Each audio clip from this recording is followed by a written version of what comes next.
Welcome to The Truth in This Art. I am your host, Rob Lee, the Rob Lee. Put that in front. Make sure you get it right. Today, I'm in conversation with a multidisciplinary artist with a focus on drawing and painting and a background in architectural design. Please welcome Elijah Trice. Welcome to the podcast. Hey, thanks for having me, Rob. I appreciate it. Yeah, absolutely. I mean, it's just, I'm hitting on, I'm just like, yo, you got something that's going on? You got some good work on? Let me see what you got going on. Let me have a conversation with you. That's literally where we're at right now. That's how it goes.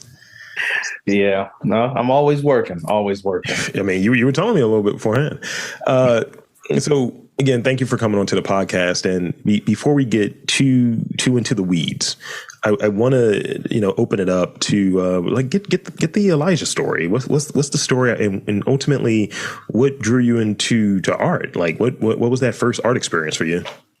So, funny thing is, right out of high school, well, actually, before high school, I used to draw cartoons. I watched a lot of cartoons as a child, so that's like the first thing that I saw. I was like, oh, that's so cool. I want that on my wall.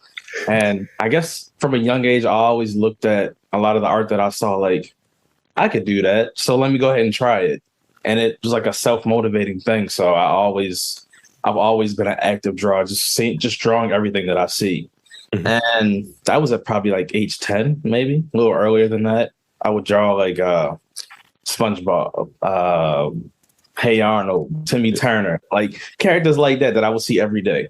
And then fast forward, I graduate high school. I went to Randallstown High School in Baltimore County, born and raised. But I didn't know what I wanted to do because I didn't feel like I was good at anything for some reason. I just knew I could draw. I knew how to use Photoshop and all these different things that I learned in high school. So I went to CCBC to study fine art, where I learned like digital illustration and just pretty much honing my illustration skills, the ones that I already had, the traditional skills I had. Sure. But I kind of as I was getting further into that associate's degree, I kind of let other people and just the idea of being an artist, when people's opinion on it get to me. And I just was like, oh, I'm never going to make any money. The usual, you're starving artist, all these other things. So I was just like, oh man, I guess I got to find something else. Like I got discouraged. And that's how I ended up attending Morgan State for Morgan State for architecture. I was looking for something that's not too far away, mm-hmm. but not exactly what I was doing. So because I used to see videos of people like sketching on blueprints and all these other things, even though we do not call them blueprints, by the way. We just what do you call them? Just call them plans, okay. Drawings, pretty much. But I did my 4.5 years at Morgan. I took a year off. I worked at a firm, and then I decided to go to grad school, which is where I'm at now. I'm in Providence right now. I go to RISD, Rhode Island School of Design. Shout out to RISD. Yeah, it's a wonderful school, and I'm actually in my thesis year right now. I'm graduating in the spring. Oh yeah.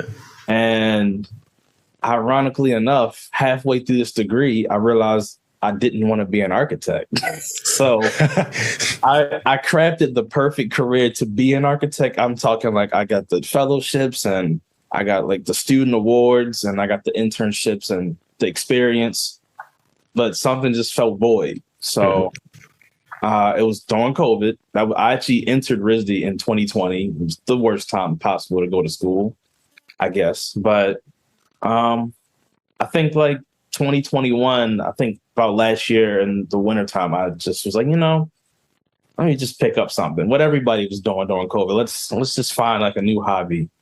And I've always been scared to paint. Mm-hmm. So, because I was always good at illustration and I used graphite. That was my medium of choice. Yeah. And graphite and charcoal. So I was scared of color. That was the problem. Mm-hmm. So I was like, you know what? Whatever. Let me just try it out. And I looked at a bunch of YouTube videos. I'm teaching myself how to do this stuff. And I really loved it. Like I enjoyed it. It instantly became the passion because everything that I was feeling void, I just felt full very quickly. Yeah. So, but then it was like that came with its bittersweet feelings. I'm in school for something else, and now You cheating architecture.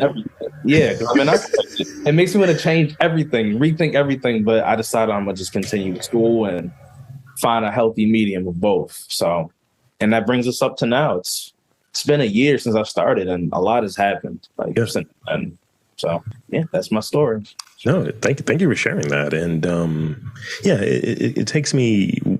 I think like you had an interest in drawing and illustration and all of that stuff earlier, and in some ways you cut a part of it away to kind of pursue the safe route, right? And we all have a similar story. I think like I had a similar one. Morgan was involved, all of that stuff, right? And I think ultimately, artists got an art. I'm using it as a verb or what have you, but we got an art, and we got to create, and something's going to remind you, I think, all the time. And I think you had that exposure of, nah, you still like to do this. You just maybe want to do it in a different way. And I had to arrive at that myself, where I was trying to do the smooth move of, let me combine this, because I have a marketing background. Let me combine this marketing with podcasting. Yeah. And I'm going to be great. And then it took a shot at me. It was just like, no, this is not going to work. These people don't know anything about this particular lane, but they have the money and the resources. And it became a validation marker. And then it kind of started that comparison thing, and comparison kills creativity. All of the things we hear. Yeah, it definitely does. So let's talk about feelings. Let's open it up to feelings. It says the Aquarius, right? But in it, what sorts of feelings are you trying to express in your work? And maybe the choice of colors, you're embracing that now, and maybe the subject matter. What feelings are you trying to express? So when I first started painting, I was just painting kind of like how I was drawing. I was just painting what I saw with paint celebrities, and I would just try to get like a good contrast of skin color. Because I mostly painted Black icons that I consider icons, or people that I enjoy, or I like music, like musicians, and just certain people that was always in front of me. Sure. Whether it's through social media or TV or whatever, movies. But then as my art practice progressed and it evolved, I started to like think of it in a more I don't know, I got really detailed. Like I started thinking about it way differently, because I wanted my work to have meaning, and not just for somebody to just see it and be like, oh, that's that person from that song or that music video or that movie. Like I it didn't have to be a familiar face for people to know. Sure. Or for people to connect to it, if I may. So what I do now, like I just started working in series now, and what I do now is I basically have a series now where it's called As Told By, and essentially is I select my subjects based off of conversations that I've had with them. Yeah. And my work has shifted to telling other people's stories and depicting it on canvas and picking colors that describe their feelings and their moods. Yeah. So like I'm working on a piece now where it's like this melancholy piece. It's like a nice fuchsia purple, like dioxide purple color. Yeah. All my artists would know those colors, the dioxide purple. But yeah, like that's kind of where I've shifted to. And when people look at the work now, they're not just saying, oh, that looks really dope, that looks really nice. Now they're like, oh, why does this person look like this? Now we have a discussion. Now we have things that we can talk about. And that's how people start connecting to your work. So now it's not really about my feelings, unless I'm probably doing a self-portrait, which I have done. Yeah. But now it's about, I guess, making a platform for other people and the way they feel and their stories. Okay. I don't think Black people in general, like I don't think our stories are really received or depicted enough in, whether it's in academia, whether it's in politics, or even whether it's in the art world. I just don't think so. No, I think you're right. I think that in terms of representation, it's not high enough to take up that much space, to represent. Like you got what, 2 black curators, like, what do you, that's it. And I think the folks that are in positions at times, it seems that they only can see elements of of what it is to be a black person as 1 or 2 things. And there's many shades to it. And black people are many shades as well. So get that lighting right, people. But, it's one of those things where, without that cultural kind of beacon, that cultural connection point, you miss out on a lot of these things. And that's why it needs to be more of that sort of stuff that's out there, more beautiful black bodies and images and portraiture and all of that stuff being done by black people and curated by black people, because it makes for a richer, more holistic experience, or at least the attempt at it. Mm-hmm. Yeah. And I'm going to ask you a really posery question later, just so you know. Okay, I'm ready. It's going to be rapid fire, but we're still going to ask it.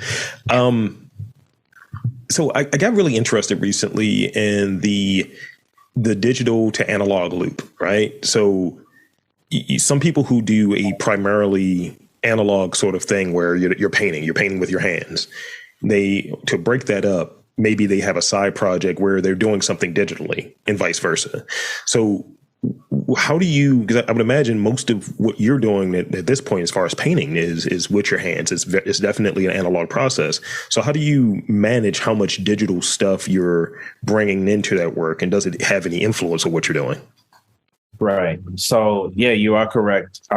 My technique is almost 100% traditional or analog. But what I do, at least before I start painting, I edit all my photos. I take all my images, all my source images, and I take it in Photoshop and I buff it up a little bit. But like going back to my last response, where like just trying to captivate that color and that feeling and trying to match the two. That's where like my Photoshop experience from high school comes in, and luckily. And I start playing around with the colors on people's faces, like how certain highlights are touched by, depending on how the lighting is, and because of that, it allows me to successfully translate what I see on my computer screen, or if I print it out on the canvas. Sure. But also in the near future, something that I really wanted to do. After I finish a piece, traditionally, I really want to play around with like augmented reality, and trying to create digital content based off of the completed traditional piece. And see, like maybe I can make some funky little like moving pieces where like it seems like it's jumping out at you on your screen, even though it's a flat surface in real life. That's what painting is. So, I'm thinking about stuff like that, but there's a lane for that stuff too. Absolutely. I actually think the dopest thing I've seen, I'm not sure if you're aware of the artist Cause, very, very popular. He's like the character he's the artist that makes the character that kind of looks like it has like the Mickey Mouse ears. And okay. Yeah. That's like the best way to explain it. But very successful artist, but I knew that this guy was different. Whoever it is, I don't think I've seen Cause before. Whoever this person is, I knew they was different when I was scrolling on their IG page. I saw that they basically had an art show displaying their pieces virtually on Fortnite. I was taken aback by that. I was like, how is that possible? Like, I know I don't even play Fortnite. My little brothers play it, but but I know they put like characters there, and like they put like Travis Scott, and they put like all these different icons and people that people recognize. But he actually, if you go to a certain part of like a stage, I think that you play at, if you walk in like the doors, there's like an art gallery. You can see his stuff on the walls and observe it while you're supposed to be fighting other people in the game. It's like who thought of that? How did he get that idea? That's the dope. I've had a few conversations One that comes to mind was recent, and we were talking about that as far as like the museum setup, the searchable museum from the whole homies at Fearless, Dalali, and I was just talking about like you can go to a certain museum. There are certain limitations, right? You can't go inside of the exhibit, whereas the searchable digital one, yeah, you can. And just kind of that it just reimagines it. It's a whole different vibe. So having something start off in, something as popular but a little disposable as a game, and that's like an iteration of it. It's like, oh, this is an interesting lane that someone can get their stuff seen by like a worldwide audience. Yeah, that's so cool. There's so many different ways to showcase one's talents. And honestly, social media just changed the game because now you can get your work out to a broader audience quicker. Mm-hmm. And that's helped me. Like, I don't know how I would have built my audience if it wasn't for, I do art. I was doing art markets, and I was doing like flea markets at first to get my name out in the area that I'm in, which is Providence. So that people follow me, then they will share my work, tell their brothers, to their cousins, to their friends and family, their followers, and then it would just grow. Yeah. And I went from having like 300 followers. It was like a regular account. It was just like, it was only like pictures of like the good things that happen in your life. And then it transformed to being this art page of all these beautiful colors and pictures of these beautiful Black people. Like it was crazy how it happened. So technology changed a lot. A lot. I will say it's been almost a year since I was in Providence. That was the last trip I actually took, and I stayed to graduate. I had a great time. I spent a lot of money, bought a lot of lobster rolls, and had a lot of pretentious coffee. Yes, that's what I did. I went to that one pizza spot that was on like the Strip, where all the tourists go, and I was like, "Oh, this is amazing." I think it had like clams and potatoes on it. I was like, "I need to come back. It's only a 6-hour train ride." Of course you do. But yeah, it's great up there, and I think like whenever I travel, I like to go to where it feels like it's this concentrated kind of vibe of there are restaurants there. There may be some street art. There may be galleries, a litany of different things, coffee shops, things that kind of interest me, but also have this creative and this kind of artistic and maybe almost concentrated culture. Because I think the Hasbro like headquarters is in that area as well. So in those instances where you may travel or what have you, or when you're like, it's just exploring, right? What do you look for? What is like the first thing that you do when you go to a new place that you're unfamiliar with? You being the fact that you're an artist, also with the architectural background, you might be looking at the buildings like, this is sketchy. I don't know about this. So tell me about that. I mean, being from Baltimore, like I know what a sketchy neighborhood looks like. Yeah, this is fair. I know what a beautiful neighborhood looks like. I know what a sketchy one looks like. I'm a fair judge of that. But I think it's kind of what you said. Like it's restaurants. It's shops. But I think for me, it's not regular shops. It's more, and it's something that's way more common up here. I think is like these little boutique shops. Where it's like a bunch of vintage shops, and like that's where you start to kind of see, because those vintage shops and those thrift shops are like a reflection of really people that live in that neighborhood already, because they're bringing these things there, or the owners purchasing it from locals. And you can kind of see, you'll always see like things like memorabilia or things that are reminiscent of like maybe the old times within that city that you're in. It almost tells the history of it without actually opening a book or looking at a documentary. Like I love being able to learn about the city just by driving or walking through it. I should say walking, because when you drive by, you don't really have a chance to look up. Because you're driving. And sometimes when you look up, that's some of the most beautiful things. That's the architect in me coming out. Oh my gosh, this guy. So this is a newish question I've started asking people.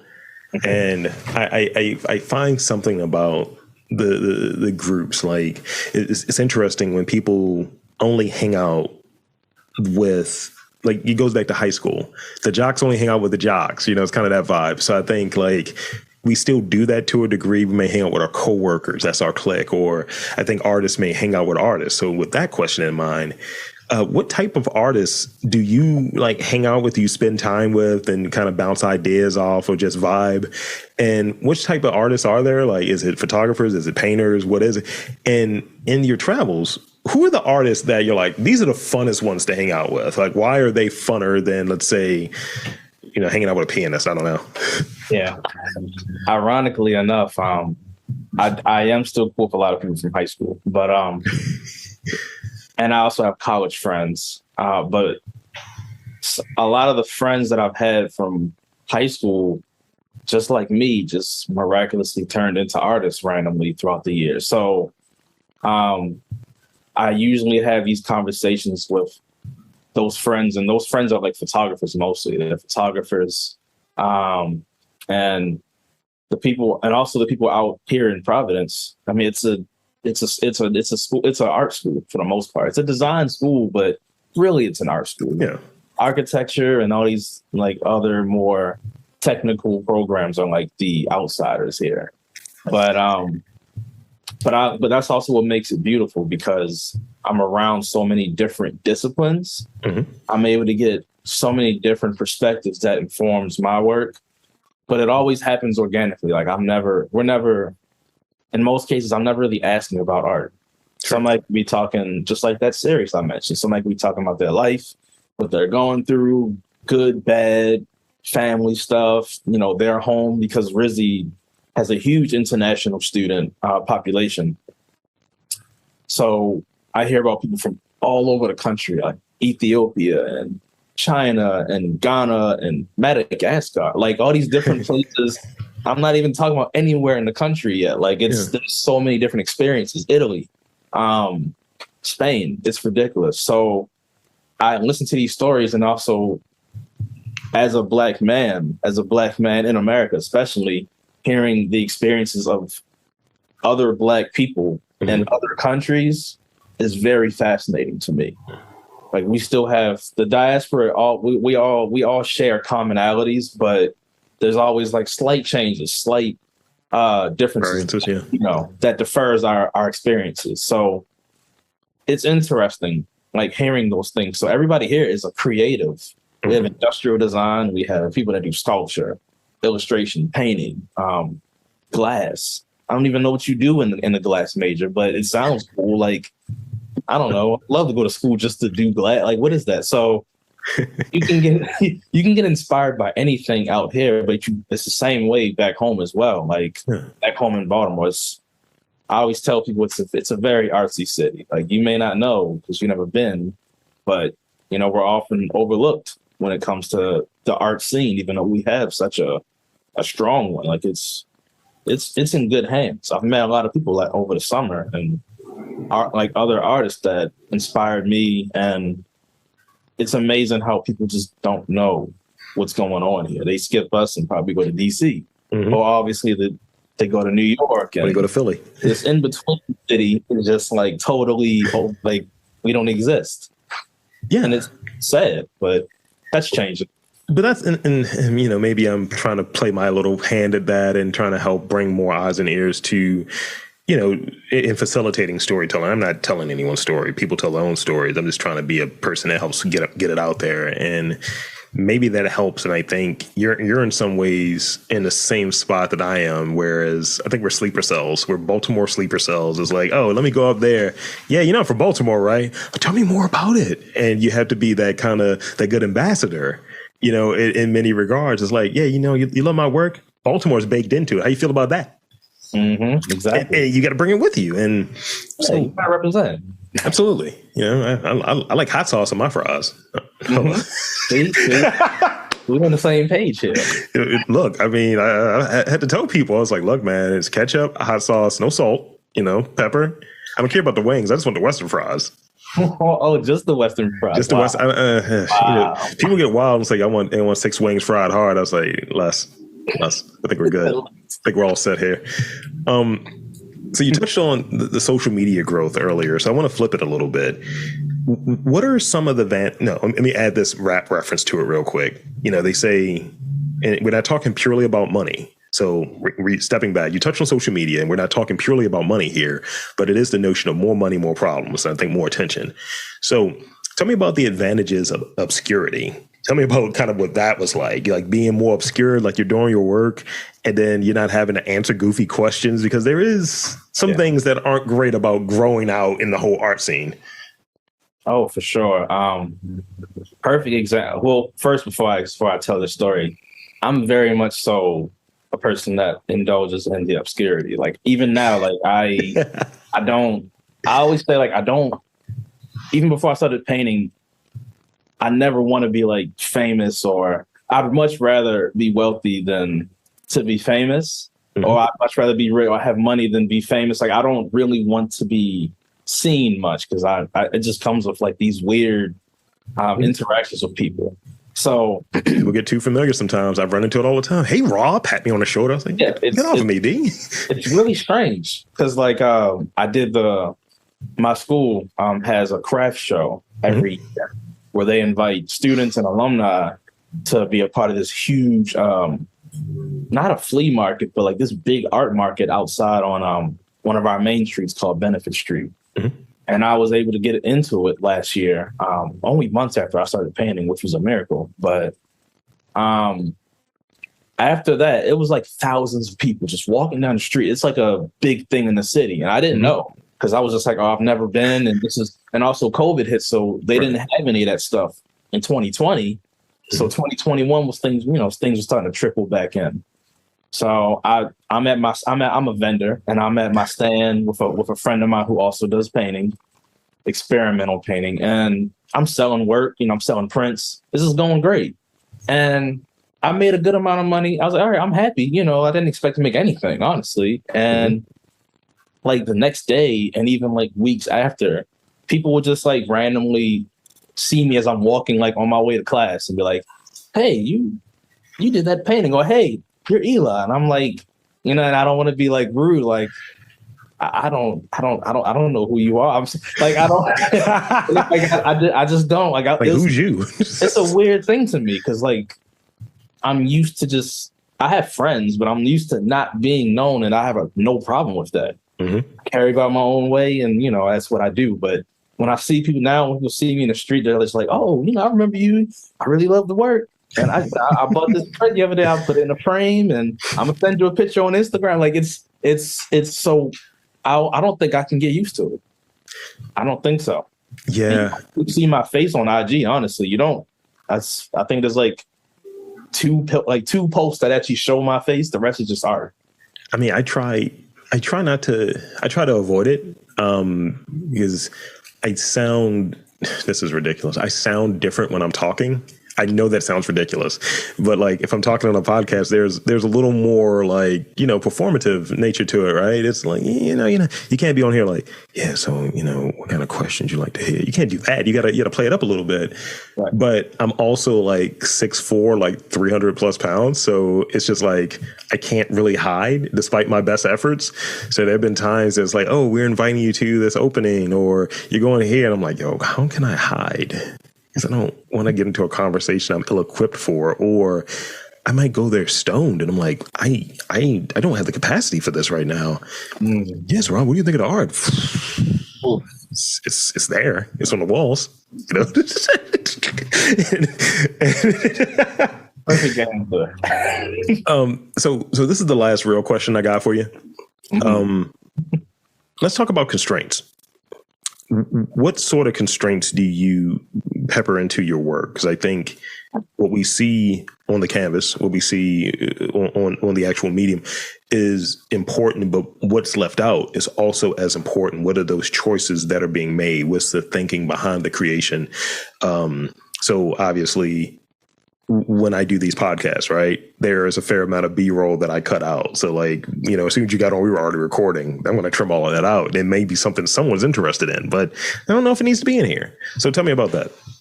So some things that I do, I have two, but I don't apply them all the time. Sure. The first one, at least. The first one, I put a time constraint on my work, not only because it started off because I'm in school and I don't have a lot of time.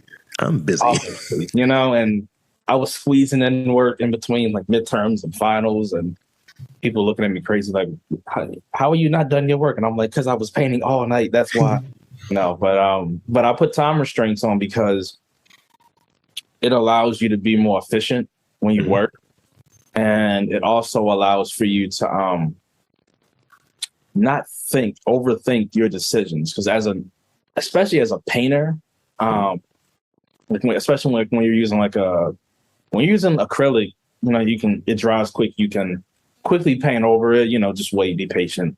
But with oil, it's just like sometimes you can overthink it because it's like, all right, well, when I put this stroke down, like when I put this paint down, I might have to wait a few days before I can paint over it in the way that I want to if it's going to be a drastic change.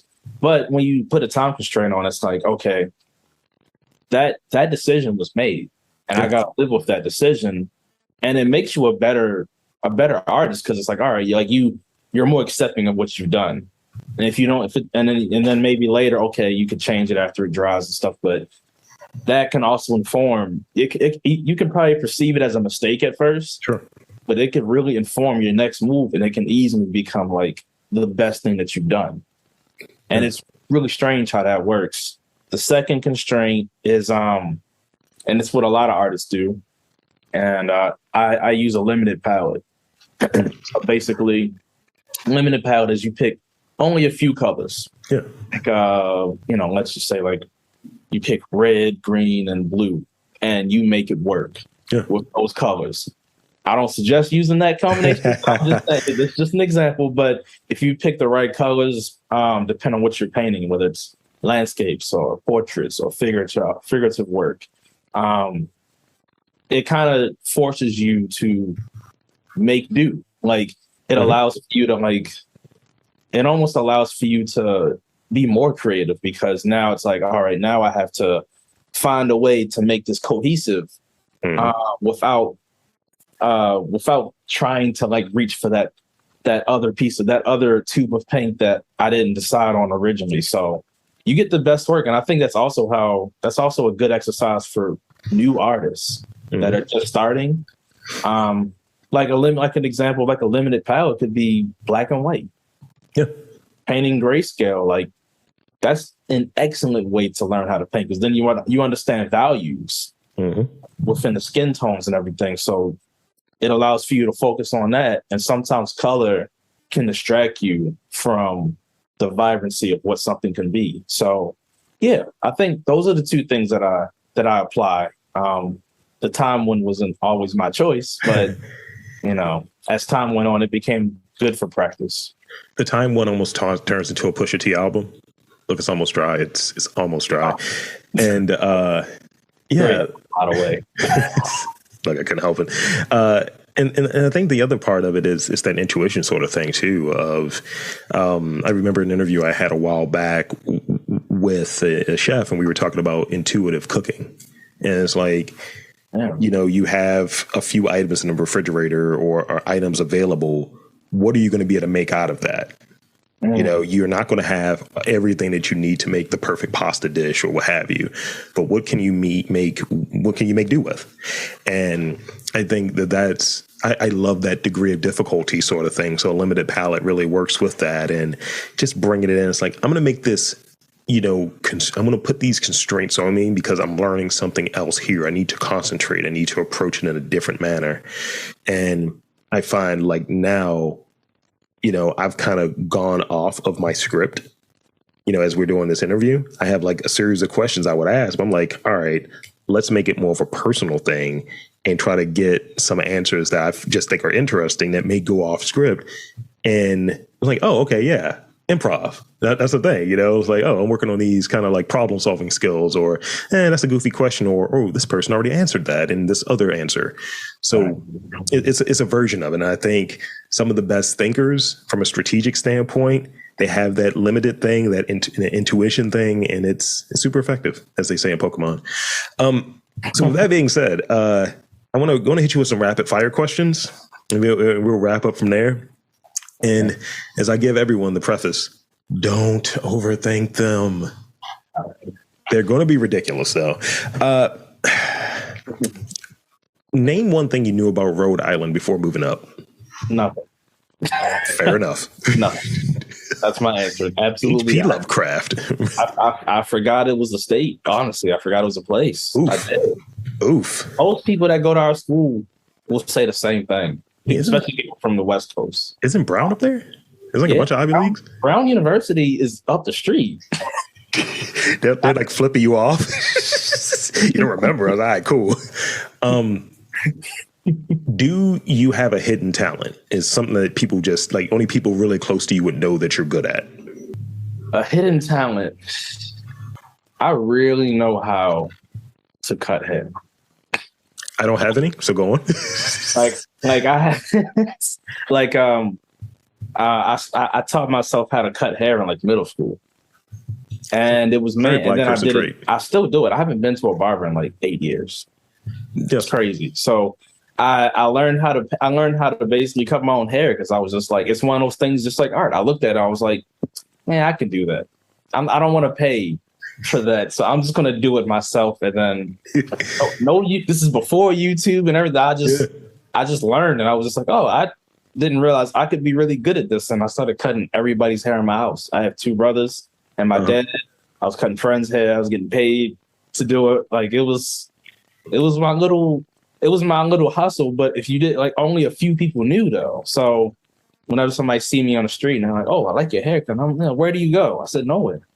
I go into my own bathroom. Like, what do you say? I go to my bathroom and I spend a very long time trying to cut the back of my hair with 2 mirrors. That's what I do. Get that Andes in the hand mirror or what have you. I mean, when I shave my joint down, like I'm living in my more hairy stage now, but when I shave my joint down, I'm like, all right, I was going to the barbershop to get this done. I was bugging. And then seeing that the prices that people were talking, like it's opulence. I'm seeing shaving guys' heads and putting in enhancements. Oh man, everybody became a barber during COVID too. Son. And it's like, oh yeah, for $150 for a haircut. I was like, you're out of here. I remember the barber I was dealing with, me and my brother, we both have unfortunate hairlines. I'll just put it that way. And we both go there. We have limited hairs. I'm like, yo, at least blaze us up. Like, at least get the beards right. You know what I mean? And dude cut our hair, both our hair. He was done like in like 25 minutes. And he's like, yeah, that's 40, bro. I was like, excuse me? Ooh. And I was like, yo, I'm not going to get into an argument with it. I was just like, I'm just never coming back. They say it with a straight face too. So you got that's like, it's like poker face. Oh no, this is I meant what I said. I can't do the weird suddenly I'm an entrepreneur as well as barber. So it's like, yeah, I'm gonna have this nightclub, and also I'm just like, yeah, I don't care, bro. I just want to get out of here because I am finessing at work right now, and I just want to. Can you get your crotch off my leg? Thanks, I appreciate it. It's just certain things that you encounter in the barbershop culture. So bravo to you for cutting your hair for over 8 years. So you mentioned cartoons earlier, and I got that Nicktoon vibe from you. So if you could trade places with one cartoon character for a day, who would it be? Can I give you 2? Spin it. It'll be Timmy Turner. I mean, you could have whatever you want. There was like little rules I think you couldn't break. I can't remember, but like you could get whatever you want. You can wish. You have Fairly Odd Parents. Yeah.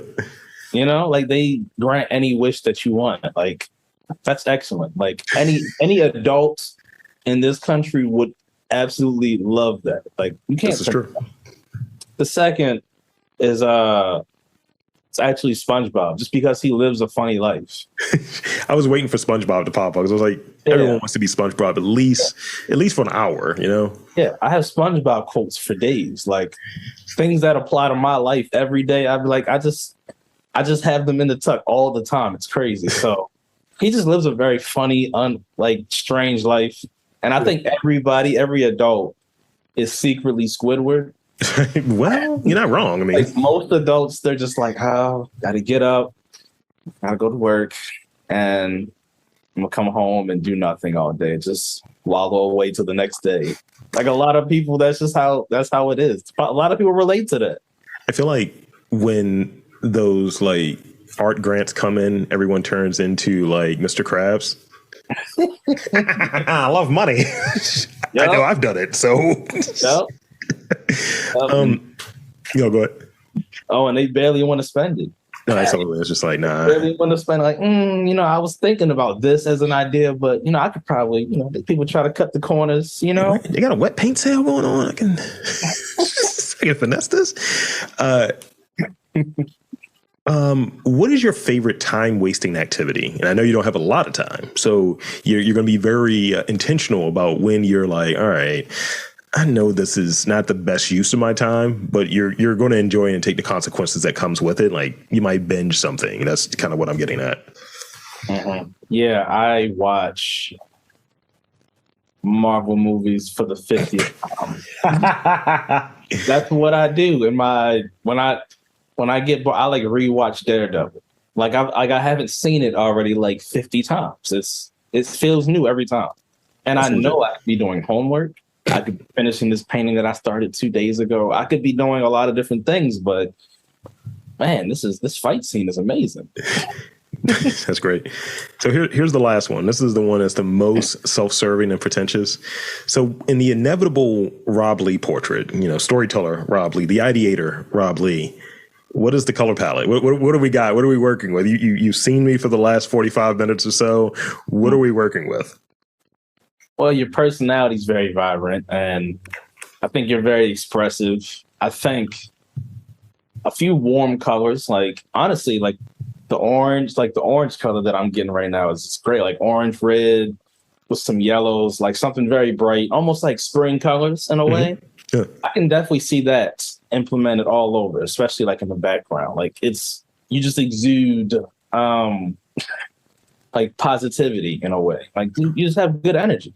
Well, cheers. Yeah, that's me being real. I'm very citrus. So I think that's it. I think we got it. So one, thank you for coming onto this podcast and sharing your story and talking about your work, indulging me. And two, I want to invite and encourage you to tell the fine folks where to check out your work, as if you need any more social media traffic, you maven. But tell people where to check out your work and your social media handles, all of that good stuff. So you can find me on Instagram at Eli the Prophet, except the E in Prophet is a 3. And you can also visit my website. It is ElijahTrice.com. Simple. Or you can find that link also at my IG, which I previously mentioned. So yeah, have it, folks. I want to again thank Elijah Trice for coming on to the podcast. And I'm Rob Lee saying there's art in and around your neck of the woods. You just got to look for it.